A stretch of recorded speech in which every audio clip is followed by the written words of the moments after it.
এই ধরনের সুস্বাদু ডিমের কারি বানাতে চান কিন্তু খুবই অল্প সময়ের মধ্যে, এই ভিডিওটি আপনাদের জন্য। আজকে বন্ধুরা ডিম আর আলু দিয়ে একটি দারুণ রেসিপি করে দেখাতে চলেছি আপনাদেরকে। যারা চ্যানেলে নতুন অবশ্যই সাবস্ক্রাইব করে পাশে থাকুন, দেখতে থাকুন আজকের এই ছোট্ট ভিডিওটি। আমরা এখানে 5টা ডিম নিয়েছি এবং 3টে ছোট আলু নিয়েছি। আপনাদের যেমন প্রয়োজন সেভাবে আপনারা নেবেন। এবার আমরা ডিম আর আলু একসাথে সিদ্ধ করে নেব। আমাদের ডিম আর আলু সিদ্ধ হয়ে গেছে বন্ধুরা, এবার আমরা ছাড়িয়ে নিচ্ছি ডিমগুলো। নুন আর হলুদ দিয়ে আমি ডিম আর আলুগুলোকে ভালো করে মাখিয়ে নিচ্ছি।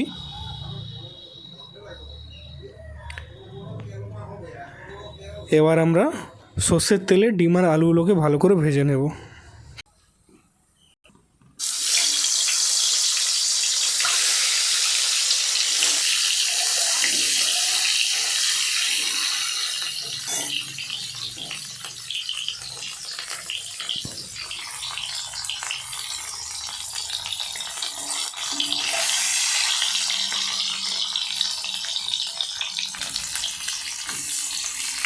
এবার আমরা আলুগুলো দিয়ে দিচ্ছি।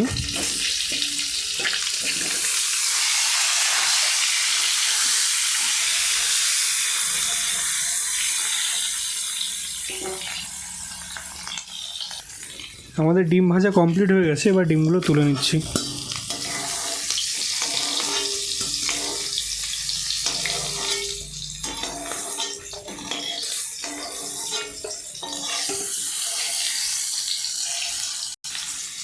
আলুও ভাজা কমপ্লিট হয়ে গেছে, এবার আলু তুলে নিচ্ছি আমরা। এই ভাজা তেলের সাথে আমরা অল্প করে একটু সর্ষের তেল মিশিয়ে নিচ্ছি।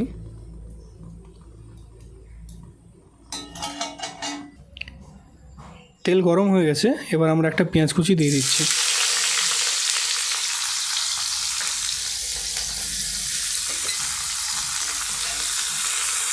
হালকা ভেজে নেব।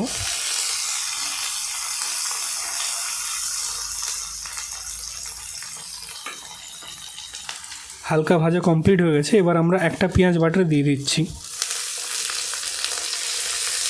এখানে পেঁয়াজ গোটা এবং পেঁয়াজ বাটা দুটোই ব্যবহার করতে হবে।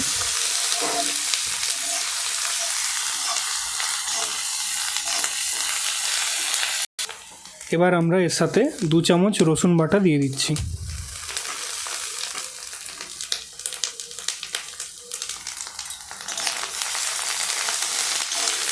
হালকা একটু নেড়ে নেব।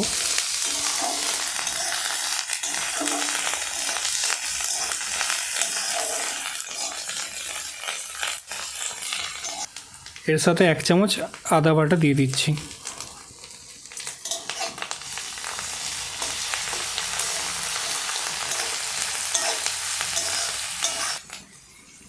দুটো কাঁচা লঙ্কা দিয়ে দিচ্ছি।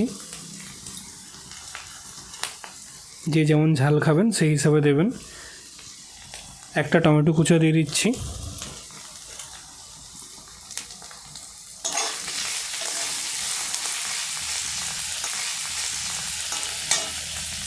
পরিমাণ মতো নুন দিয়ে দিচ্ছি। 1 চামচ লঙ্কা গুঁড়ো দিয়ে দিচ্ছি। হাফ চামচ জিরা গুঁড়ো দিয়ে দিচ্ছি। আর ধনা গুঁড়ো হাফ চামচ। পরিমাণ মতো হলুদ। এবার ভালো করে মিশিয়ে নেব এবং ধীরে ধীরে কষিয়ে নেব।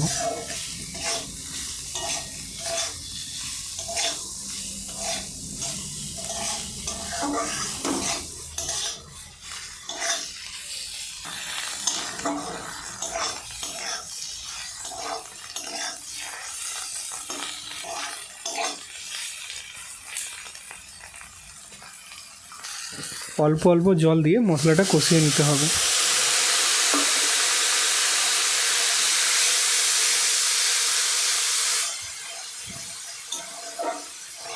আমরা এখানে 2-3 বার জল ব্যবহার করব।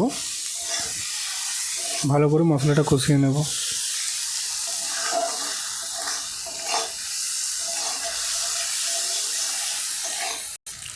আমাদের মশলা কষানো কমপ্লিট হয়ে গেছে, দেখুন তেল ছেড়ে গেছে। এবার আমরা ডিম আর আলুগুলো দিয়ে দিচ্ছি।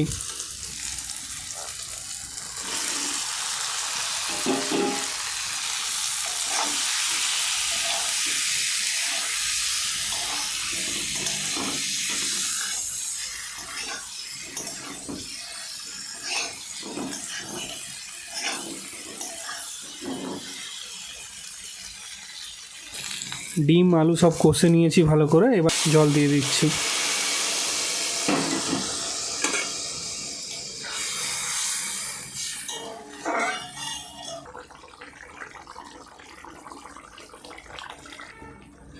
আমাদের ডিমের ঝোল কমপ্লিট হয়েছে বন্ধুরা, এবার নামিয়ে নিচ্ছি।